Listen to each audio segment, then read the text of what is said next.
temas, como os irmãos foram lembrados, os temas dessa manhã são, teologicamente, naquilo que concerne a Deus, Deus da aliança, e naquilo que concerne a nós, somos homens e mulheres de Deus, homens e mulheres do povo de Deus. O tema da nossa mensagem, nesta manhã, relacionamentos pactuais. Eu peço que você abra sua Bíblia no primeiro livro, o livro de Gênesis, onde nós vamos ler dois textos, no capítulo 2 e no capítulo 3. Então, livro de Gênesis, no começo da Escritura, capítulo 2, verso 18.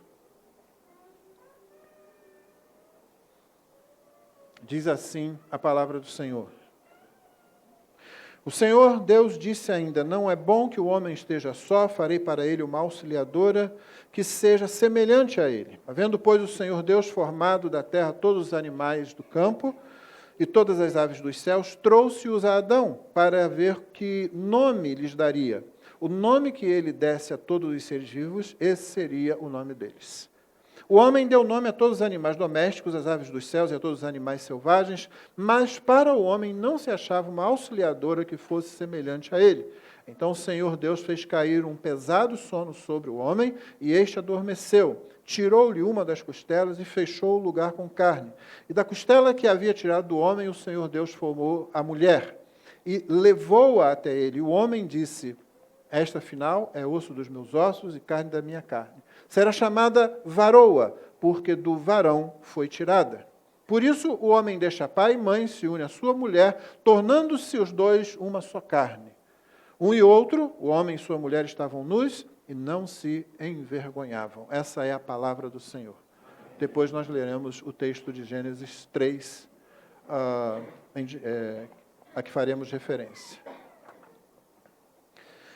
Irmãos, a gente não tem como ter um correto entendimento das Escrituras se nós não considerarmos o conceito de aliança, o conceito de pacto. Deus é um Deus de aliança, Deus não trata com o seu povo, Deus não trata com a sua criação, na verdade, a não ser pactualmente, somente pactualmente. Você vê isso no começo das Escrituras, quando Deus cria o homem e dentro do pacto da criação lhe dá 3 mandatos. Esses 3 mandatos geralmente são chamados na teologia de mandatos da criação ou mandatos criacionais. Eles têm a ver com a existência da criação como um todo, o seu desenvolvimento dentro daquilo que Deus intentou quando criou a terra, o universo, a terra, colocou um jardim em determinada área desse planeta e colocou ali vida. E, principalmente, acima de tudo, colocou ali o ser humano, inicialmente o homem, inicialmente Adão. Esses mandatos estão relatados em tudo o que Deus fez. Ele dá ordem para que os seres humanos administrem a criação. Então, o homem foi colocado no jardim para guardar o jardim, para vigiar o jardim, mas também para cultivar o jardim. Ele desenvolve as coisas que estão ali.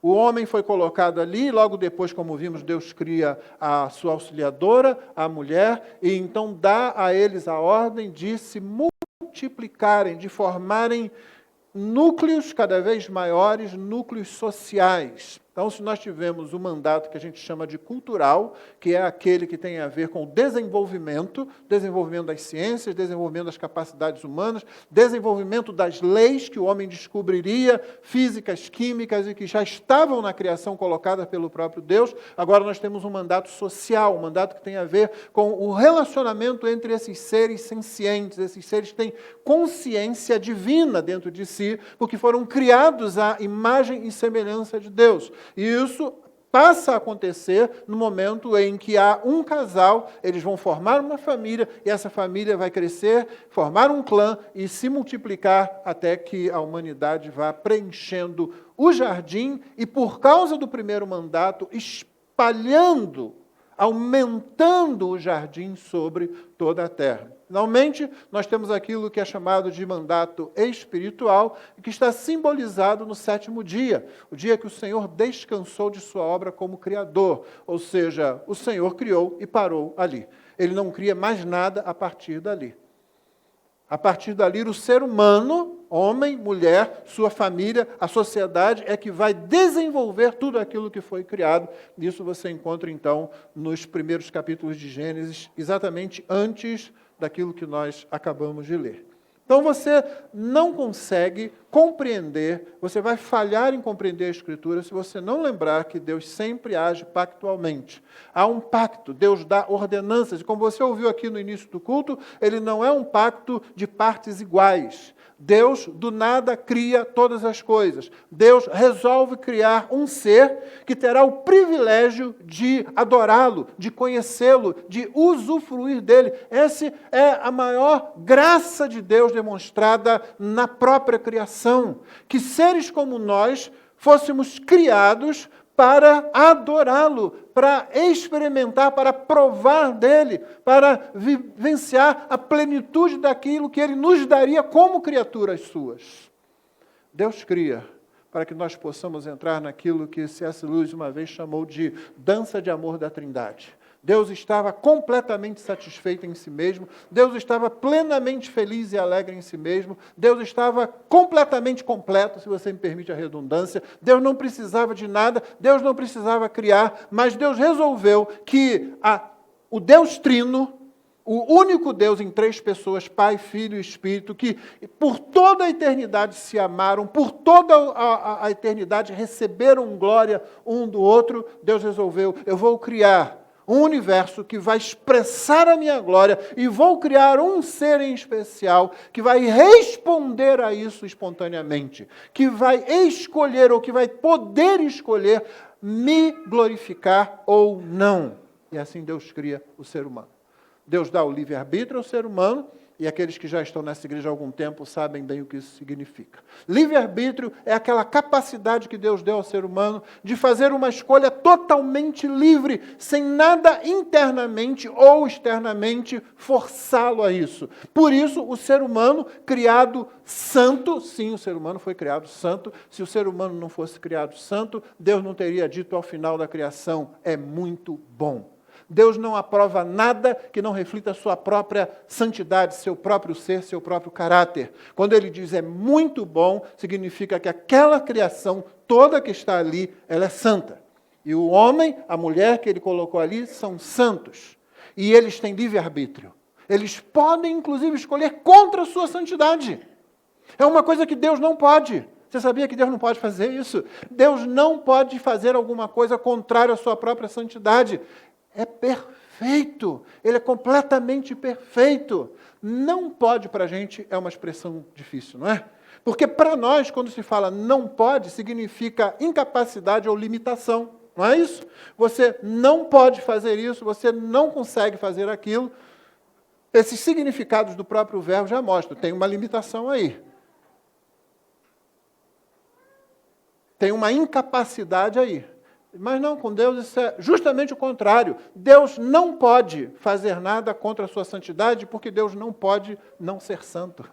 Esse é um atributo dele, isso faz parte da própria essência do seu ser. Da mesma sorte como Deus não pode ser injusto, Deus não pode não amar, Deus não pode ser cruel, Deus não pode criar o mal. São todos aspectos da teologia que estão na própria base do que nós afirmamos a respeito de Deus. Deus não pode fazer nada contrário à sua própria natureza. Nós descansamos nisso, irmãos. É por isso que você está garantido, você vai para o céu. O Jeová, das Testemunhas de Jeová, no centro da doutrina deles, tem um Deus que é muito semelhante em suas atitudes com Alá dos muçulmanos. Porque ambos podem, em algum momento, mudar de ideia. Você pode fazer tudo certinho, sair vendendo de porta em porta, explodir um monte de coisa aí, e de repente chega lá diante daquele falso Deus e ele diz, não vai para lá. Pronto, acabou. O nosso Deus não é assim. Não há sombra de variação na sua justiça, na sua santidade, no seu amor, na sua fidelidade. É por isso que a gente tem garantia. A garantia não está na gente, a garantia está nele. Mas o ser humano foi criado com livre-arbítrio. Pode escolher fazer ao contrário à sua própria natureza. E ele fez isso, como nós já vamos ver. Você conhece a história. Uma desobediência, e essa desobediência, ela acaba naquele momento, pela própria maldição de Deus, Deus já tinha colocado a maldição. No dia que você comer daquela árvore, você vai morrer. Assim, deixa eu lembrar você, maldição é coisa de Deus, tá? Maldição não é coisa do diabo. Não acredite em teologia de filme. Exorcista, o possuído pelo não sei o quê, sei lá, esses filmes aí que falam de demônio, diabo, não se aprende teologia em filme, irmão. Você aprende teologia e boa teologia na Escritura, e com muito trabalho, com muita humildade, sabe? Não é assim, a gente vai tirando o que a gente quer, o que a gente entende. Não, é na Escritura, de acordo com a totalidade da Escritura. Maldição é coisa de Deus, maldição é aquilo que Deus diz, olha, o pecado vai causar isso em você, na sua vida. Deus disse, no dia que você me desobedecer, comer da árvore do conhecimento do bem e do mal, você vai morrer. A morte vai entrar. E a morte entrou. E o primeiro aspecto da morte que entra é justamente essa incapacidade moral de responder corretamente a Deus. O ser humano não consegue, não tem como responder inerentemente alinhado com a justiça, com a santidade, com a bondade, com o amor de Deus. Ele não consegue fazer isso. Porque nossos primeiros pais, a atitude deles foi de rebeldia, foi de rebelião. E no momento em que eles tomaram essa decisão, aquilo se tornou parte intrínseca deles e esse aspecto moral é transmitido para os seus descendentes, uma vez que Adão era o cabeça da raça escolhido por Deus. Assim como Jesus é o cabeça da nova raça, daqueles que são salvos nele. Mas isso é outra mensagem. Então o ser humano tinha livre-arbítrio, mas agora não tem mais livre-arbítrio. E eu disse que a palavra, às vezes, é difícil também, é outra expressão difícil para a gente, porque algumas pessoas confundem e pensam que nós estamos falando que o ser humano não faz escolhas. Não, ele faz escolhas. Só que antes ele podia escolher contra a própria natureza. Agora ele não consegue mais fazer isso. Ele ficou preso. É por isso que a gente faz uma distinção. Os reformadores, por exemplo, os pais da igreja, eles usaram livre-arbítrio com esses dois sentidos. Por isso, uma certa confusão foi feita. Mas, a partir dos reformadores, eles começam a usar uma expressão diferente. Livre agência. Ou seja, você faz escolhas que são suas. As escolhas são suas. Mas você não consegue evitar fazer essa escolha de acordo com a sua natureza. Você está preso à sua própria natureza, aquela natureza herdada de Adão. É por isso que na salvação, o que Cristo faz? Cristo desfaz aquilo que foi feito em Adão, e agora nós não estamos mais em Adão, nós estamos em Cristo. Isso é Romanos 5, todo o capítulo Romanos 5 é para falar disso, não é? Nós estamos em Cristo, nós temos uma nova natureza, Paulo chama isso de nova criação. Aí é 2 Coríntios 5,17, se alguém está em Cristo, é nova criação, as coisas velhas já passaram, se fizeram novas. Paulo não está falando nesse texto de comportamento, Paulo está falando justamente do que ele quis dizer ali. Literalmente o grego diz nova criação. Assim como Deus criou do nada, e no 7º dia ele parou sua obra criacional, ele agora vai fazer uma coisa nova. Os profetas disseram, eu vou fazer uma coisa nova, diz o Senhor. E o que é que ele faz? Ele envia Cristo. Cristo toma o nosso lugar na cruz, Cristo nos dá vida que vem de fora da criação. Vida que vem de Deus. Isso é uma coisa nova, é uma nova criação. Não pode ser produzida a partir da velha criação, da primeira criação. É por isso que a gente usa a expressão como nova criatura. E até algumas Bíblias traduzem, segundo aos Coríntios 17, dizendo, se alguém está em Cristo, nova criatura é. Na verdade, Paulo está dizendo, é uma nova criação. Não foi uma mudança de comportamento, foi uma mudança completa, radical. Por isso, Jesus fala em novo nascimento. Você está entendendo? Sem Cristo, isso não acontece. E aí nós ficamos libertos da nossa prisão ao pecado. Nossa escolha pode ser outra. Só que o pecado já está em nós e é por isso que você vai mortificar o pecado até o fim de sua vida, até quando Jesus voltar ou até quando ele chamar você. Bom, essa é a situação, pacto, aliança. Você faz isso, se você não fizer isso, você vai sofrer aquilo. Se você fizer isso, então você recebe o meu benefício. É o pacto entre um rei suzerano e aqueles que lhe servem, outros reis que lhe servem. Um rei e outros com quem ele pactua. Não é um pacto entre iguais, mas é um pacto de amor. Porque Deus nos criou para usufruir dele mesmo. Colocado isso, irmãos, o que nós temos diante de nós nesse texto? Né? O que eu gostaria de ressaltar aqui, nós temos um homem, depois nós temos um homem e uma mulher, nós temos um homem, uma mulher e um pacto, como nós já observamos. Qual é o ambiente que nós temos aqui? Em capítulo 2, 18 a 25, o texto que lemos, nós temos um ambiente de alegria, de harmonia e de plenitude. É isso que nós temos. Alegria, harmonia e plenitude. Não é bom que o homem esteja só, farei para ele uma auxiliadora. Não é bom. Um homem sozinho, o ser humano macho, não é bom. Não. Ele precisa de algo mais. Ele não vai cumprir isso sozinho. Deus tinha dado a Adão todas as advertências. A Adão é que ia passar isso para Eva. Eva não tinha sido criada quando esses mandatos foram feitos. Eva não tinha sido criada quando as ordens foram dadas. Eva nem participou do dar nome aos animais. Foi Adão que fez isso. Deus está construindo alguma coisa ali. Existe alegria, existe harmonia, existe plenitude. Adão é dono do pedaço. Quando os animais têm que vir, eles vêm. Adão diz o nome, é esse o nome que eles vão ter. Ponto. Ele está em harmonia com toda a criação, com todo o jardim, com todos os animais, com tudo ali. E ele está na presença do Senhor Deus. Então, havendo, verso 19, Deus formado todos os animais, trouxe-os a Adão para ver como Adão lhe chamaria. Você notou a sequência? Essa sequência é sempre muito importante de notar. Não é bom que o homem esteja só. Isso significa também, não é bom que o homem seja somente desse sexo. Porque se fosse, Deus faria outro exatamente igual. Não foi o que Deus fez. Como nós vamos ver, Deus fez um ser que ao mesmo tempo é semelhante, mas também é diferente. Então, o que é que Deus faz? Depois de dizer, não é bom, vou fazer uma auxiliadora que seja semelhante a ele. Você esperaria, naturalmente, na sequência, que Deus começasse a fazer isso. Talvez um outro boneco de barro, soprar ali e trazer essa pessoa a Adão. Mas Deus não faz isso. O que Deus faz? Manda Adão dar nome a animais. Adão tem um serviço para você. Vem cá, dá nome a esses bichos aqui. E Adão começa a dar nome àqueles casais de bichos. E eles vêm, passa, macho e fêmea. Né? O homem deu nome a todos os animais domésticos, aves dos céus, animais selvagens, mas para o homem não se achava uma auxiliadora que fosse semelhante a ele. Você imagina Adão fazendo serviço? Então vem um leão, uma leoa, um cachorro, uma cadela, um elefante, uma elefoa, tudo passando diante dele. Em algum momento ele começa a perceber que tem algo diferente naquela fila. Ele, na cabeça da fila. Eu sou o único de mim.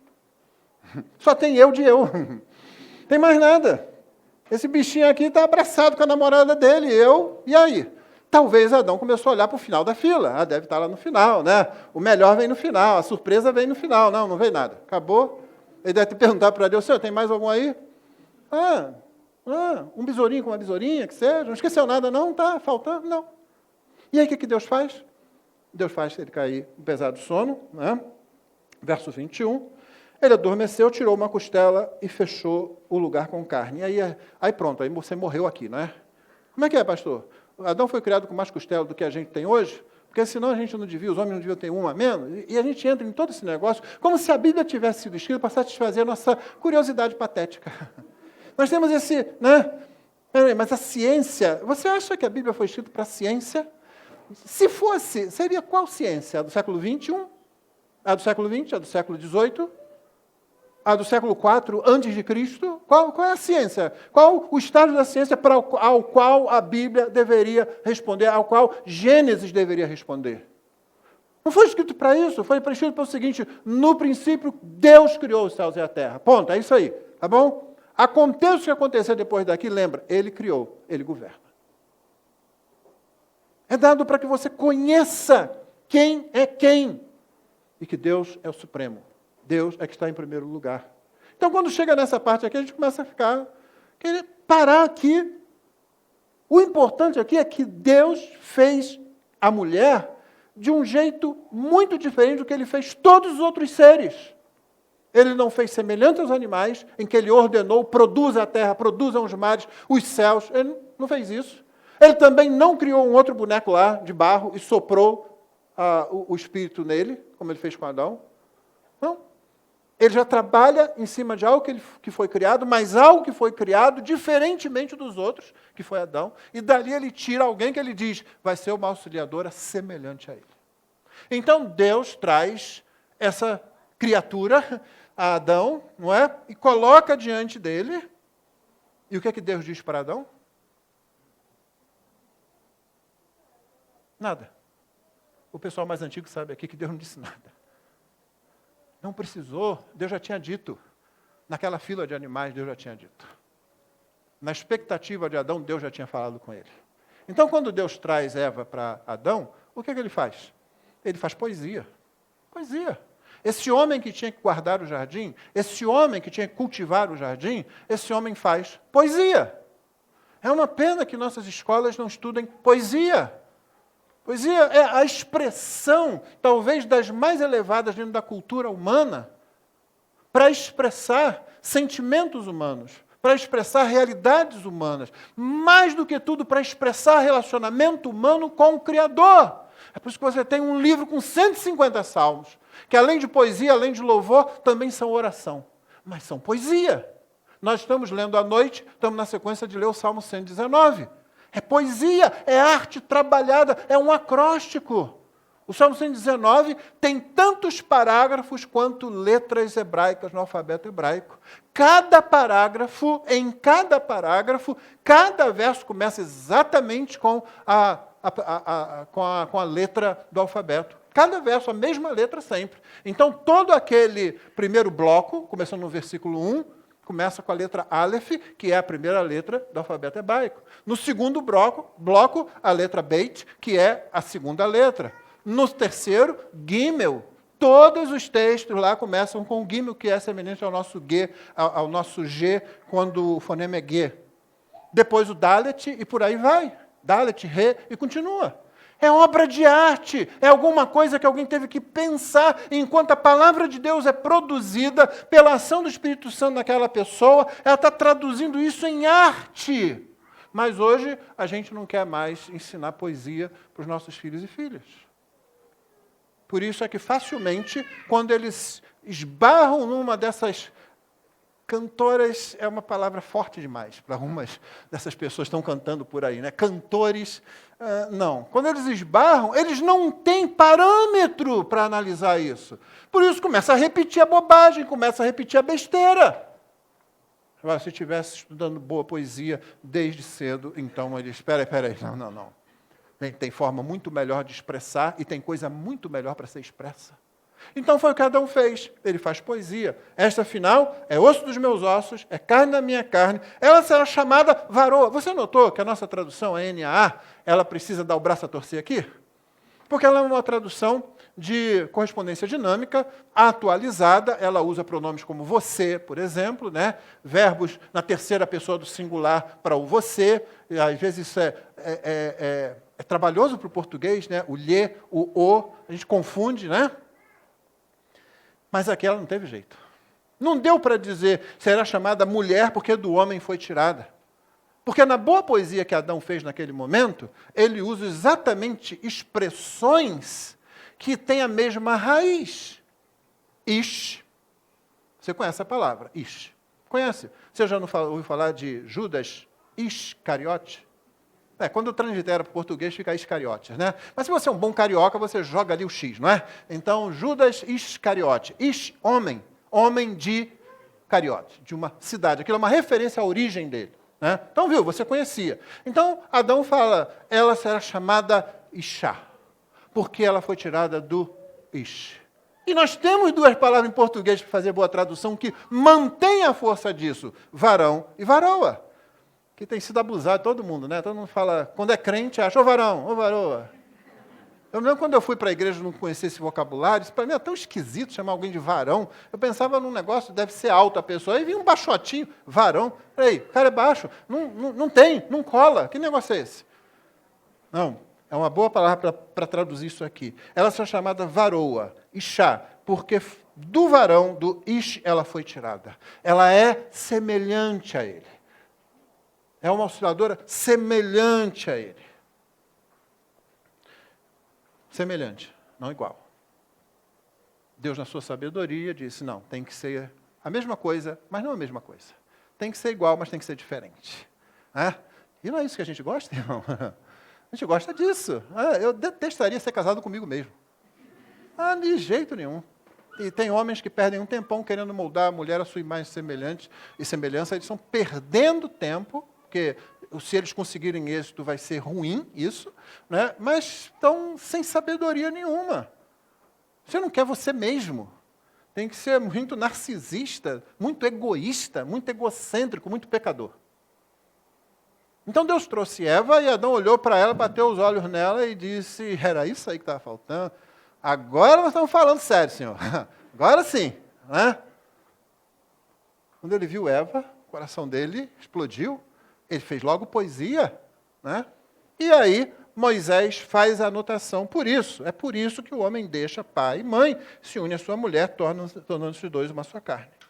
Ou seja, a gente deixa, como disse alguém, a gente deixa emocionalmente.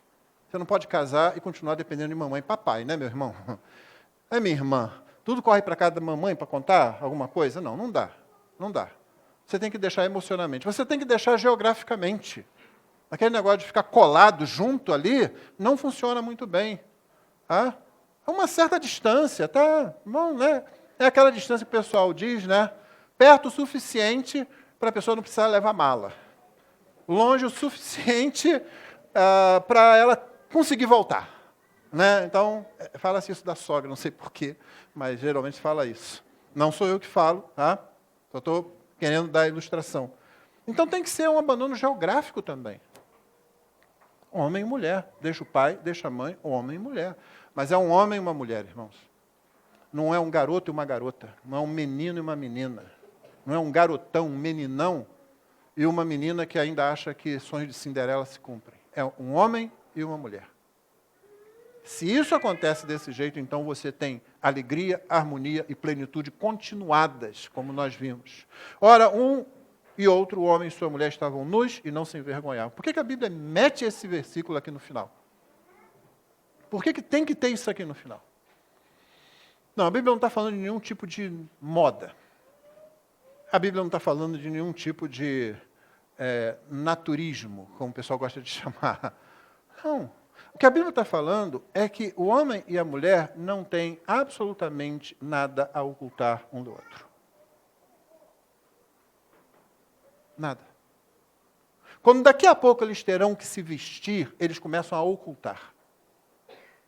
Mas esse ato de ocultar perverso não está nas roupas depois da queda. Está em nós mesmos. Está na incapacidade de nós nos apresentarmos, porque nós temos vergonha. Eles tiveram vergonha, foi a primeira reação, um olhar para o outro. O que você está fazendo? Por que você está assim? Nós agora temos culpa, nós agora temos falha. Nós agora perdemos a percepção do mundo, porque o mundo foi alterado por causa do nosso erro. E a partir daí, todos nós escondemos alguma coisa. Uma das bênçãos que Deus vai nos dar na redenção final, quando nós entrarmos no estado eterno com corpos glorificados. Não, por favor, não adianta aí, não pense, vai pelado então na eternidade? A gente gosta de adiantar umas coisas que não está na Escritura. É justamente que nós não teremos nada para ocultar. Quando uma pessoa vem para ser membro da igreja, você não sabe quem ela é. Ela pode chegar aí muito educada, muito simpática, mas você não sabe se ela está ocultando alguma coisa.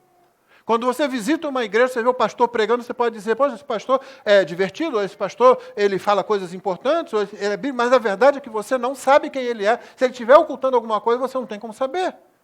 O melhor jeito da gente vencer essas coisas é o quê? Se conhecendo, não é? Convivendo. Quando a gente convive, então a gente começa a ver um pouco mais dos outros. E ainda assim, você sabe que nós estamos sujeitos ao engano. Nós estamos sujeitos a ser enganados e nós estamos sujeitos a enganar. Por causa do pecado. Mas antes, não, homens e suas mulheres não tinham vergonha de coisa alguma. Não era só vergonha de não estar com roupa, não havia vergonha de coisa nenhuma. Tudo era bom, tudo era alegria, tudo era harmonia, tudo era plenitude. Percebe, irmão, a desgraça que o pecado é?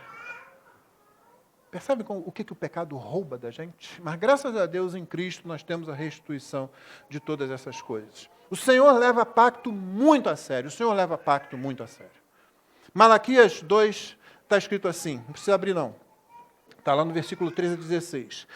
Você sabe que em Malaquias, o último livro do Antigo Testamento, Deus está trazendo a memória do povo os pecados imediatos que eles estavam cometendo naquele momento. Já voltaram do cativeiro, já construíram o templo, reconstruíram o templo, começaram os serviços lá, e aí você pensa assim, gente, 70 anos de cativeiro, aquela luta para conseguir reorganizar a vida nas cidades de Judá, nas cidades do que era antigamente Israel. Ageu teve que dizer, gente, vocês estão achando que vocês vão começar a construir suas casas, suas lavouras, criar seus animais, sem lembrar do pacto, sem que a casa de Deus seja reconstruída. Não, o Senhor diz, reconstruam a casa, eu me satisfarei nela eu terei satisfação, e aí sim eu vou começar a abençoar vocês. Aí eles, poxa, realmente nós somos o povo da aliança, a gente não vive sem o pacto, a gente não vive sem ele, a gente não se relaciona nem com a gente mesmo, entre a gente, nem com os outros, sem a ação pactual de Deus. E o templo era o elemento de culto de Israel. O templo era necessário ao culto em Israel. Hoje o templo não é elemento de culto, mas naquele momento era. Hoje nós vivemos sob aquilo que o Senhor Jesus disse em João 4 para a mulher samaritana. Não é aqui, não é em Jerusalém, não é um aspecto geográfico, mas antigamente era em Jerusalém. Era lá no templo. Antes no tabernáculo, depois no templo. Então, a gente tem que reconstruir aquilo. Eles reconstroem, passam aquela luta toda. Tem aquele histórico recente de 70 anos de cativeiro. O que eles fazem? Começam a fazer o culto do jeito que eles bem entendem. Começam a viver uma vida social que é reflexo desse culto. Porque se você tem a teologia, a doutrina, e ela acaba sendo ruim, reflete-se ela num culto ruim, num culto não agradável a Deus, isso vai refletir na sua vida, nos seus relacionamentos, em quem você é. Foi exatamente o que eles fizeram. Eles começaram a trazer animal com mancha, animal com defeito, para oferecer no altar do Senhor. Já passou a provação, já estamos de novo em nossa terra, já estamos vivendo a nossa vida, e aí eles começam a fazer esse tipo de coisa. Isso reflete na vida deles. A ponto de, no capítulo 2, o profeta enviado por Deus ter que dizer, a outra coisa que vocês fazem, cobrem de lágrimas o altar do Senhor, com choro e gemidos, porque Ele, o Senhor, já não olha para a oferta, nem aceita com prazer. E vocês perguntam, por quê? Porque o Senhor foi testemunha da aliança, do pacto entre você e a mulher da sua mocidade, a quem você foi infiel, sendo ela sua companheira e a mulher da sua aliança. Não fez o Senhor somente um, mesmo que lhe sobrasse o espírito. E por que somente um? Porque buscava uma descendência piedosa. Portanto, tenham cuidado para que ninguém seja infiel para com a mulher da sua mocidade. Porque o Senhor, o Deus de Israel, diz que odeia o divórcio e também aquele que cobre de violência as suas roupas, diz o Senhor dos Exércitos. Portanto, tenham cuidado e não sejam infiéis. Pacto para Deus é muito sério. Aliança para Deus é muito sério. E os pactos que eu mencionei aqui, ou seja, os mandatos que envolvem esse pacto da criação, que também é chamado pacto das obras, uma vez que se espera que Adão obedeça à ordem de Deus, todos esses mandatos são, obviamente, anteriores à queda. Eles dizem respeito a toda a humanidade. Todo ser humano vai dar conta do mandato cultural, do mandato social e do mandato espiritual. Isso não é só para crente, não. Isso é para todo mundo. Feito isso, Gênesis 3, 15 a 19 é o texto que nós vamos ler agora. Gênesis 3, 15 a 19.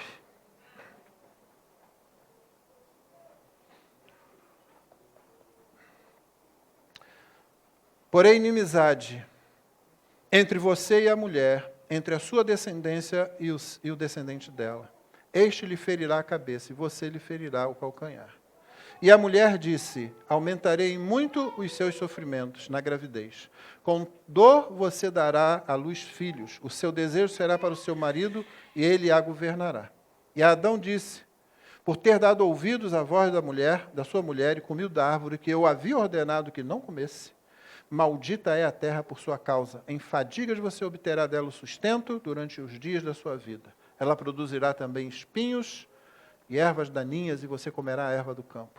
No suor do seu rosto você comerá o pão, até que volte à terra, pois dela você foi formado, porque você é pó, e ao pó voltará. Essa é a palavra do Senhor.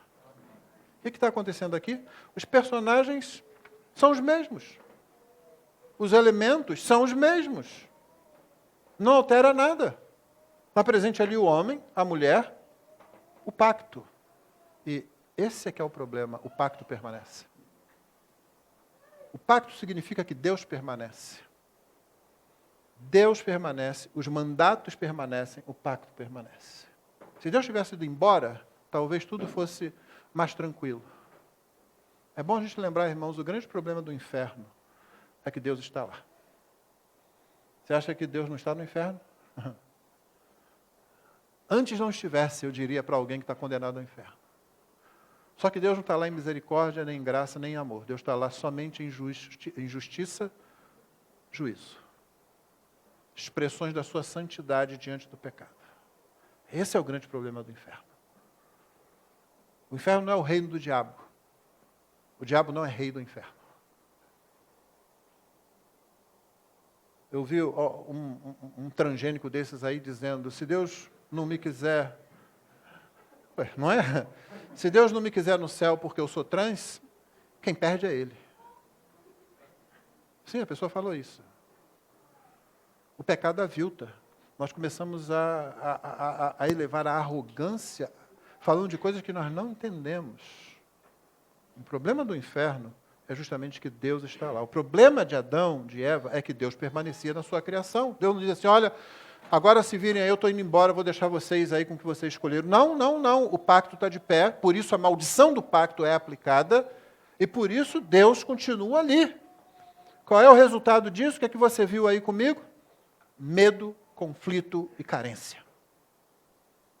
Em lugar da alegria, da harmonia, da plenitude, agora o que você tem é medo, você tem conflito, você tem carência. Em Gênesis 3:10, que a gente não leu, Adão responde a Deus, ouvi a tua voz no jardim, porque estava nu, tive medo e me escondi. Ele já tinha experimentado isso antes com Eva. Porque um olha para o outro, um acusa o outro, um diz, você errou, você me fez errar, e agora Deus chega para o encontro diário. E agora o encontro diário já não é mais com alegria, já não tem mais harmonia, já não tem mais completude. O que tem agora é medo, conflito e carência. E o que passou a existir depois daí foi exatamente isso. Deus continuava presente, o pacto continuava presente, significa que os relacionamentos continuavam pertencendo ao Senhor. A Bíblia tem todo um livro escrito sobre relacionamento que é Cântico dos Cânticos.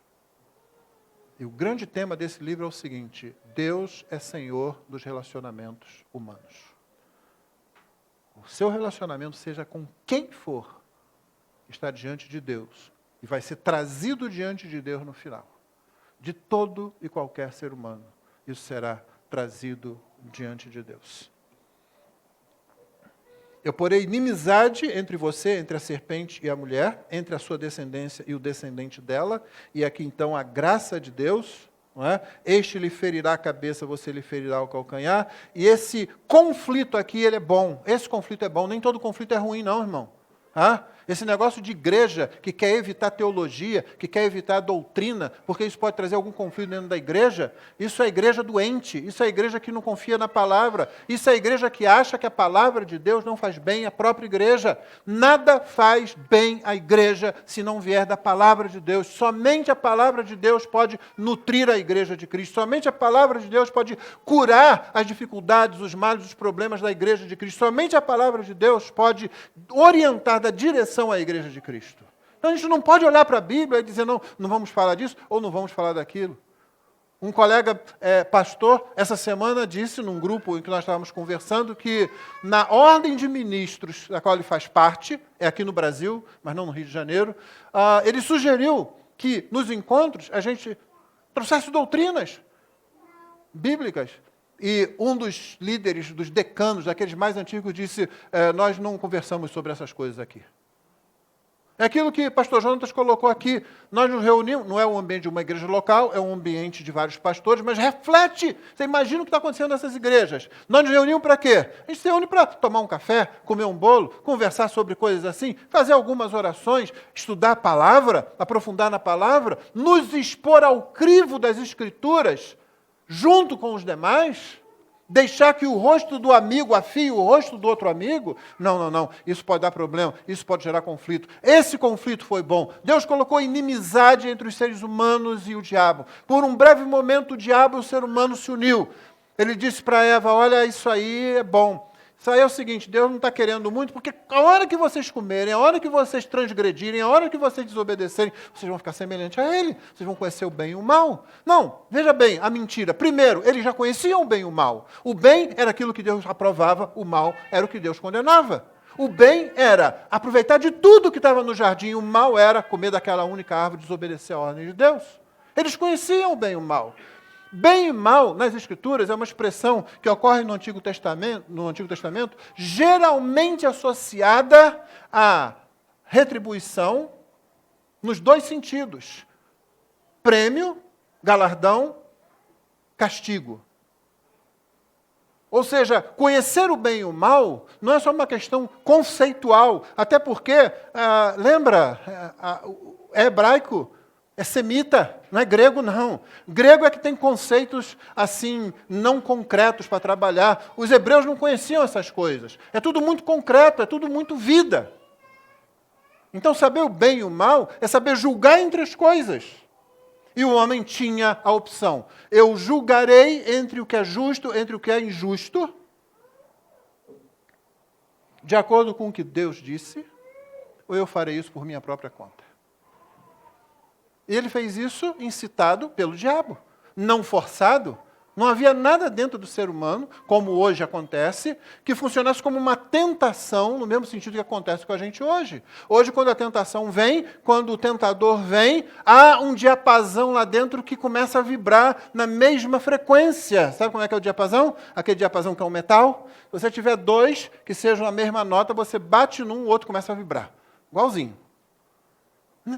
Não tinha isso lá dentro. Não havia nada. Era livre-arbítrio mesmo. Eles podiam dizer, não, isso está errado. Deus não falou, não permitiu fazer isso. Então, naquele breve momento, eles se juntaram. Quando o pecado aconteceu, Deus faz um bem quando Ele diz, porei inimizade entre você e a mulher. Entre o descendente, o seu descendente e o descendente dela. E aí Deus profetiza. Sim, é o proto-evangelho, como os teólogos chamam, né? O embrião do evangelho aqui. Este lhe ferirá a cabeça, o descendente dela, e você lhe ferirá o calcanhar. Deus, na sua bondade e graça, não abandona o ser humano, o que por um lado é duro, porque Deus está ali para cobrar as coisas, Deus está ali para fazer com que a sua maldição funcionasse, mas Deus também está ali para demonstrar a sua graça. E Ele já prepara ali, então, já aponta ali o caminho que isso vai tomar. Mas, infelizmente, não foi a única inimizade, o único conflito.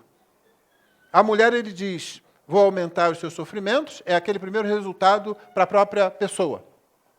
Para o que ela tinha que fazer, talvez a sua principal função, ser mãe. É assim, Notou que Deus não falou aqui nada sobre a ajuda que ela poderia dar ao marido? A auxiliadora que ela deveria ser? Não, ela é auxiliadora. Foi assim que Deus a chamou lá no início. Nós já vimos isso, ninguém discute isso.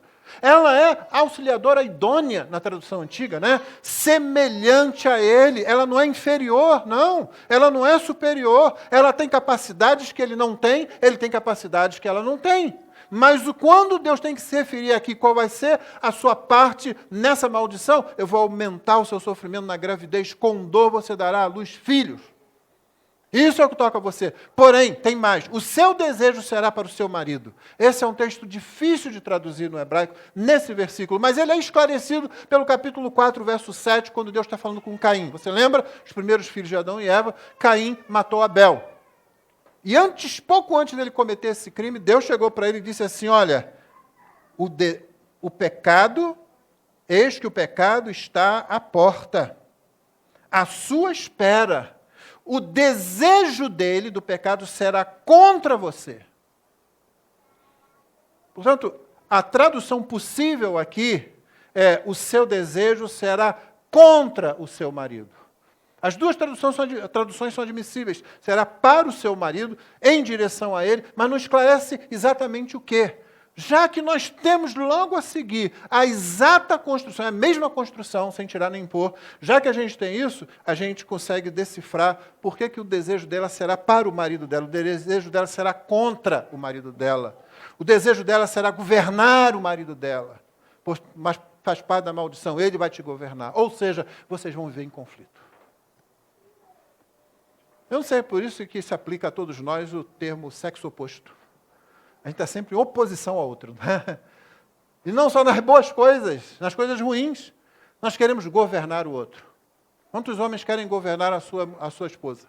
E porque a sociedade toma, obviamente, cores patriarcais, por sinal uma palavra que a gente não devia temer, não é? Correndo atrás dos conceitos que eles estão colocando aí. E como o homem geralmente é mais forte, fisicamente pelo menos, ele se impõe, mas isso é parte dessa maldição. Ele vai governar você. Não, antes você era auxiliadora. Antes ele é o cabeça, como Paulo vai desenvolver esse tema em alguns momentos de suas cartas. Mas havia o quê? Havia alegria, havia harmonia, havia plenitude. Não havia plenitude somente no ser humano de um gênero, de um sexo. Mas quando tem o homem, tem a mulher, você tem plenitude ali, você tem harmonia e você tem alegria como resultado disso. Agora não. Agora você tem medo. Ela vai querer ser mais do que eu. Ele vai querer sempre ser mais do que eu. Eu tenho que forçá-la. Eu tenho que enganá-lo, porque ele é mais forte do que eu. Não, o que você tem é medo. O que você tem é conflito. O que você tem é carência. Falta de.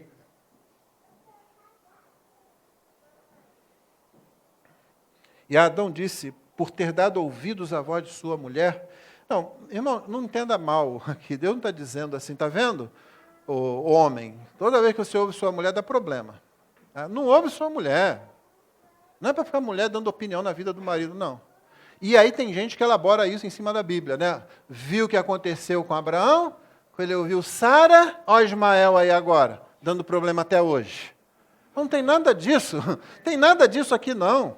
O problema foi o seguinte, você deu ouvidos à voz da sua mulher e não à minha voz. Eu já tinha falado com você, por que você foi procurar, seja lá dar ouvido a quem quer que fosse? E comido da árvore que eu havia ordenado que não comesse, maldita é a terra por sua causa. Então agora aquela harmonia morreu, inclusive com o meio ambiente. Então, nós não vamos salvar o meio ambiente, tá? Não, deixa eu profetizar, nós não vamos salvar o meio ambiente. Nós estamos em conflito com o meio ambiente. O índio que está lá no meio do mato não vive em harmonia com o meio ambiente. Isso é conversa de socialista tolo. Perdoe a redundância. Eu já conversei com índio. Nossa igreja tem missão no meio dos índios. Eu conversei tanto com missionários como com índios. Você chega lá, o índio está lá e você diz assim, você quer esse meu sapato aqui? Quero. Está achando que eu quero ficar correndo no meio do mato com o pé para ser cortado, para vir uma cobra morder? Se você tiver uma bota, melhor ainda. Você está achando que é isso? Não, o índio corre e não se machuca. Cobras não picam os índios. Não, onça não ataca índio. Ela ataca você, você chega lá, esse eu não conheço. Pá! Mas o índio, ela, e aí, camarada, tudo bem? Se abraça e segura uma flor e tira uma foto. Não, não tem isso. Conflito. A natureza se volta contra a gente por causa da gente. Ela era para expressar a glória de Deus através do que a gente ia fazer nela, expandindo o jardim. O mandato continua. Você notou? Diz assim, olha, já que vocês falharam, então esquece tudo aquilo. Não, não, você vai continuar. Mas só que em fadiga você obterá dela o sustento durante os dias da sua vida. Não vai ser fácil para você.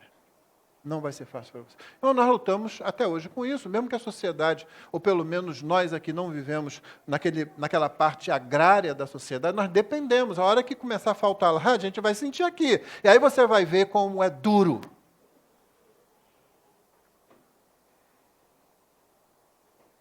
Como é difícil. Por quê? Porque o conflito está estabelecido. Ela produzirá também espinhos e ervas daninhas, e você comerá a erva do campo. No suor do seu rosto você comerá o seu pão, até que volte à terra, pois dela foi formado. Porque você é pó, vai voltar ao pó. Medo, conflito, carência.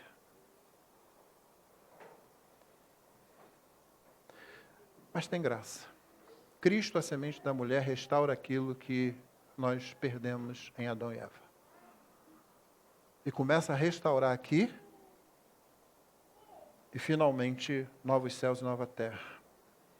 Era de se esperar um melhor resultado dessa restauração entre os crentes, mas não é isso que acontece. Aqui então o caminho para aplicações finais. Que eu quero me prender a um ponto que é o ponto da nossa mensagem, relacionamentos pactuais. Primeiro, por que na igreja você não vê um resultado melhor, muitas vezes, do que no mundo? Nos relacionamentos entre homens e mulheres, por exemplo. E entre amigos mesmo, e entre membros de uma igreja local. Era para se esperar que, já que Cristo restaura aquilo que se perdeu em Adão e Eva, a gente visse isso na igreja, mas não é isso que a gente vê. A primeira razão é porque nós desprezamos ou desconhecemos o próprio conceito de pacto, de aliança. Tem dificuldades com isso. Nós assinamos contratos, não é? Nós buscamos testemunhas, registro em cartório, a gente processa quando alguma coisa dá errado, mas nós não conhecemos o conceito de pacto como sendo algo que tem a ver com o Criador. É por isso que o Senhor Jesus vai dizer, olha, a palavra de vocês tem que ser sim, sim, não, não. Passou disso é procedência maligna, porque não vem do conceito pactual do Criador. O Criador espera que se você fale alguma coisa, você cumpra aquilo da mesma forma como Ele fala alguma coisa e cumpre. Pacto. Nós acostumamos a falar superficialmente, nós nos acostumamos a não nos aprofundar, nós nos acostumamos a nos esconder, porque nós não queremos ficar nus, nós não queremos nos envergonhar, então nós nos protegemos, e não é só com a roupa, é com uma série de camadas em cima de nós. Isso produz uma administração mundana dos nossos relacionamentos. Então deixa eu falar sério com a minha igreja agora. No namoro isso fica evidente. No namoro isso fica evidente. Não existe namoro na Bíblia, vamos ser honestos. Você não tem nada de namoro. Não vai falar de Isaac e Rebeca, e Jacó e Raquel, então, nem se fala. A confusão daquela família é triste. É só graça, irmão, é só porque é graça. É só porque é eleição, senão eles estavam perdidos. Então não tem namoro. Aí o que a gente faz? A gente importa os costumes do namoro. A gente importa costumes do namoro. Eu estava conversando com um irmão ontem sobre isso. Conversa que eu sei que já apareceu por aí, né? Os últimos casamentos da nossa igreja foram casamentos com pessoas de fora. Nós importamos noivas e noivas. É? Por que não há casamento aqui dentro? Por causa de um conceito mundano. Um conceito mundano. Um conceito mundano que você vê em filmes, séries, em conversas. Essa pessoa está comigo aqui. Se eu começar a namorar com ela e der errado, não é isso que você vê nos filmes, nas séries, nas histórias? Somos amigos, mas agora se der errado, vai destruir essa amizade. Agora imagina, você está na mesma igreja e acontece um negócio desse. Meu irmão, depende. O que você entende como namoro, que nem está na Bíblia? Como é que começa isso? Eu fico muito preocupado com isso. Não sou só eu, não. Homens da igreja, mulheres da igreja estão preocupados com isso. O conceito de membresia, que Jonas está se esforçando para que os mais novos na igreja e os mais antigos lembrem, e isso fica entranhado porque é bíblico. Membresia é colocar de lado, membresia é pacto. No dia da ceia nós recitamos o pacto da igreja. Chega no namoro, a gente joga aquilo fora.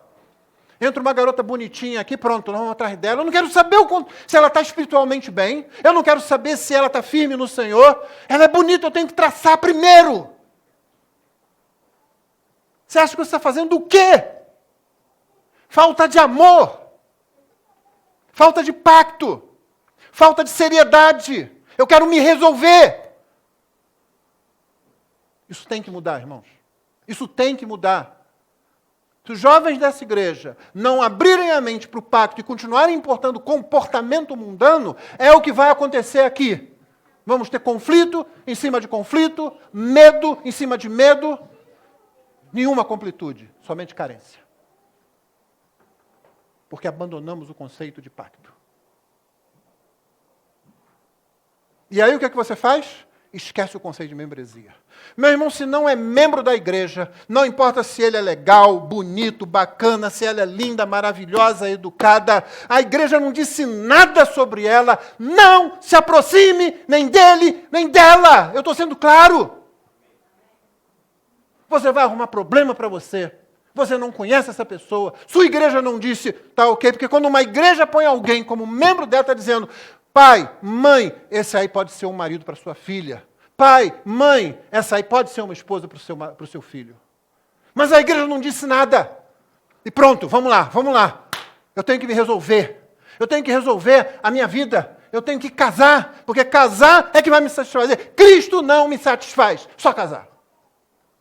Desculpe, eu não posso falar outra coisa. Cristo, melhor do que eu e você, entende o que são relações pactuais entre um homem e uma mulher. Cristo, melhor do que eu e você, entende como homens e mulheres que vivem para Ele se complementam e fazem trabalho maravilhoso dentro da casa dele, dentro da igreja. Nós temos casais aqui que têm, ao longo dos anos, expressado isso. Mas, meu irmãozinho, minha irmãzinha, se você estiver achando que você só vai ser homem, só vai ser mulher, que você só vai ser crente, que você vai ser completo, que você só vai estar satisfeito quando você casar, esse conceito é mundano. Eu não estou dizendo que você vou desistir disso, não. Eu não estou dizendo que um rapaz não vai agir com seriedade com relação a uma moça pela que lhe chama a atenção, mas o primeiro ato de seriedade é conversar com papai e mamãe, se você tem pais e mães que sabem, conhecem a Escritura e podem ser modelo para você. Não tem papai e mamãe? Tem pastor na igreja, tem homens e mulheres maduros na igreja. O primeiro ato é chegar e conversar para eles, porque eles vão dizer, ô rapazinho, tudo bem, legal, se eu tivesse na sua idade e aquela menina entrasse, eu também ia ficar com os olhos desse tamanho, coração ia disparar. Ou você tem condição de sustentar alguém? Ou você vai entrar em um namoro de 2, 3, 5 anos, até atingir isso, enquanto a intimidade de vocês vai aumentando, enquanto vocês vão começar a se defraudar um ao outro? Isso é bom senso, isso é sabedoria bíblica. Mas o mundo lá fora não está dizendo isso para você, não. O mundo está dizendo o quê? Não, você tem que ter experiências. Meu irmão, deixa eu dizer para você, com todas as letras, rapaz, moça da igreja, você não tem que ter nenhuma experiência sexual para saber se seu casamento vai funcionar. Nenhuma! Benjamin Warfield, um dos grandes nomes do século XX da teologia, um pastor presbiteriano, teólogo, pastor, escritor.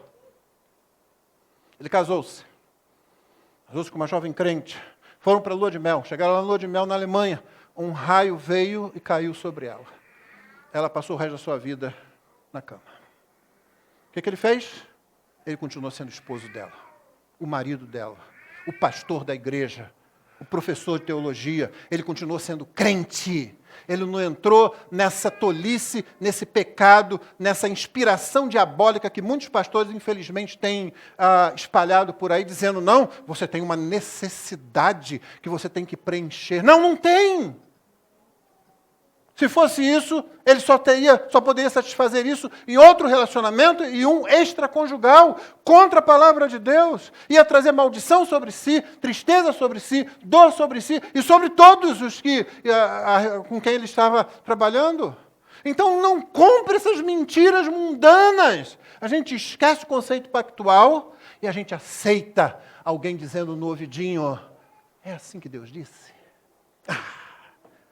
Certamente não morrerás. E a gente morre. E depois que a gente morre para isso, meu irmão, você começa a catar aqui, catar ali. Pode ser que algum dia, pela bondade e misericórdia de Deus, você se sente à beira de um poço e Ele venha falar com você.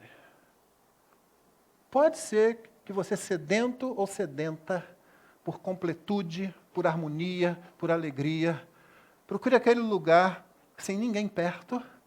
E enquanto você está ali tentando satisfazer as necessidades básicas da vida, Ele chegue. E Ele diga para você assim, me dê água. E você talvez não esteja nem mais esperando que Ele fale com você, mas Ele fala. Ele quebra as convenções e Ele fala. Ele diz, olha, se você beber da água, lembra da água? A água que foi servida domingo após domingo. Cada vez que você abriu a Bíblia na sua casa, estava lá sendo servida boa água. Para você beber, para você satisfazer. Quem tem sede, vem a mim e beba, disse o Senhor Jesus no último dia da festa. Porque quem crê em mim, como dizem as Escrituras, rios de água viva fluirão do seu interior. Lembra dessa água? Meu irmão, não deixa chegar nesse ponto. Renda-se ao Senhor. Descanse no Senhor, confie no Senhor. E eu tenho que terminar falando dessas 3 palavras: entregar, descansar, render-se, confiar. Elas não significam nada se você não colocar decisão no meio desse conceito. Nenhum desses atos de entregar-se ao Senhor, descansar no Senhor, confiar no Senhor, nada disso é passividade. Nada. É intencionalmente a gente ouve. Lembra da porta estreita? Lembra da mensagem da porta estreita? A gente ouve e a gente obedece. Gênesis 12. O Senhor disse a Abraão: sai da sua terra, vai para a terra que eu lhe mostrarei. Verso 4. Partiu, pois, Abrão. Não é. Se ficou, olha, eu tenho as promessas, eu conheço o conceito, eu já dei aula sobre isso, inclusive. Não. Vai. Ele partiu, ele foi. Gênesis 22, 3. Na manhã seguinte, Abraão levantou-se de madrugada, tendo preparado o seu jumento, levou consigo 2 de seus servos, e Isaque, seu filho, rachou lenha para o holocausto e foi para o lugar que Deus lhe havia indicado. Para fazer o quê? Para oferecer Isaque em sacrifício. Você imagina andar 3 dias com isso na cabeça?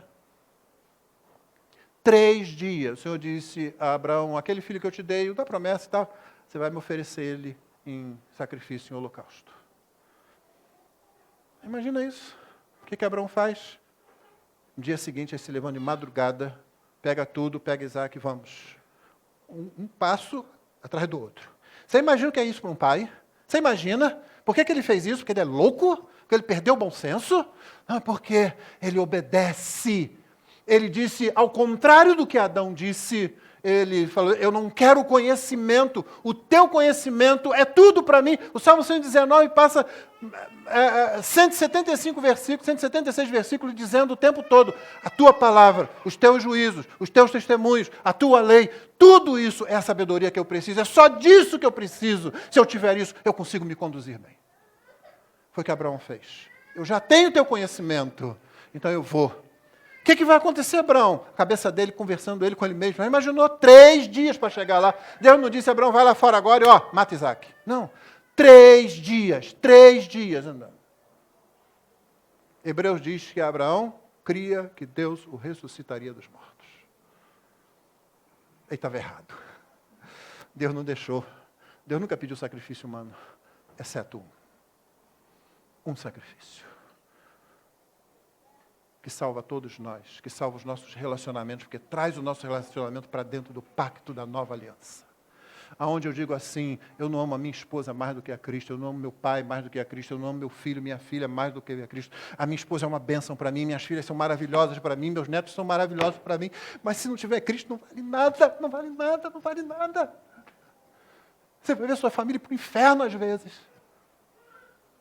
Você viu a visita de uma menina que eu vi nascer. Os pais estão separados, o pai está casado com outra. Pronto, eu vou ser feliz, eu vou me resolver. Deus odeia o divórcio, você leu comigo ali? Tá, estamos indo bem. Não está, vai bater contra o muro da justiça divina, sem o único sacrifício humano que Deus requereu, o do seu próprio filho. Só esse. É que nos livra.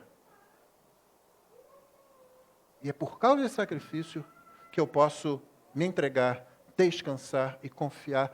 Meu irmão, minha irmã, você não quer o seu bem mais do que Jesus quer. Você não quer a sua alegria, a harmonia na sua vida, a completude na sua vida, mais do que o Senhor Jesus quer. Você tem que se entregar, você tem que descansar, você tem que confiar. E como é que você faz isso? Como eu li aqui. Abraão, vai, Abraão foi. Abraão oferece, Abraão chegou lá para oferecer. E o Senhor Jesus, Mateus 26, e adiantando-se um pouco, prostrou-se sobre o seu rosto, orando e dizendo: meu Pai, se é possível que passe de mim esse cálice, contudo, não seja como eu quero, e sim como tu queres. Essa obediência é que produziu todas as outras que nós vimos aqui. Essa obediência é que resgatou a desobediência de Adão. Somente essa obediência. Nós decidimos obedecer ou não, irmão. Você é crente, você pode dizer sim para Deus. Nós decidimos confiar ou não nas promessas de Deus. Nós decidimos se a gente traz alegria para a vida da gente ou não. Só nele. Deus nos abençoe.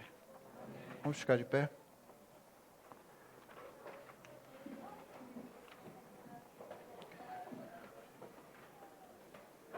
Nós vamos, como sempre, vamos orar, depois cantaremos e com oração silenciosa o culto estará encerrado. Eu tenho um breve encontro com alguns irmãos, eles já sabem quem são. Então, depois da gente falar um pouco com as pessoas aqui, a gente sobe, o encontro não vai ser demorado, irmãos.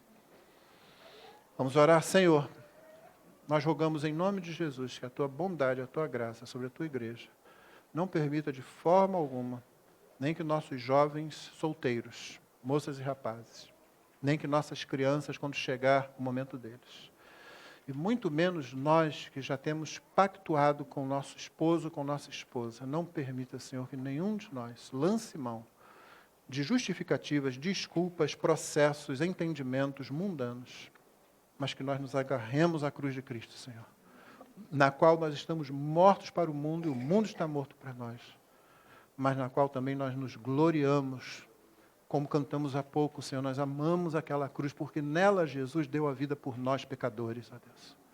Não permita que se percam as vidas dos jovens desta igreja. Pelo contrário, Senhor, provê a esposa, o esposo. Provê dentro da nossa igreja, se essa for a Tua vontade, Senhor, mas não permita que entre nós mesmos tenhamos olhos que já fecham essa possibilidade, porque estamos sendo informados não pela nova aliança, mas pelo mundo. Abre os olhos daqueles jovens, daqueles rapazes, daquelas moças, que porventura possam estar se iludindo, achando que vão encontrar alegria, harmonia, completude, longe da nova aliança, longe do pacto, longe dos Teus olhos, da Tua presença. Ao contrário, Senhor, abre o coração de todos nós, para lembrarmos que o Senhor Jesus deseja muito mais o nosso bem do que nós mesmos, ó Pai.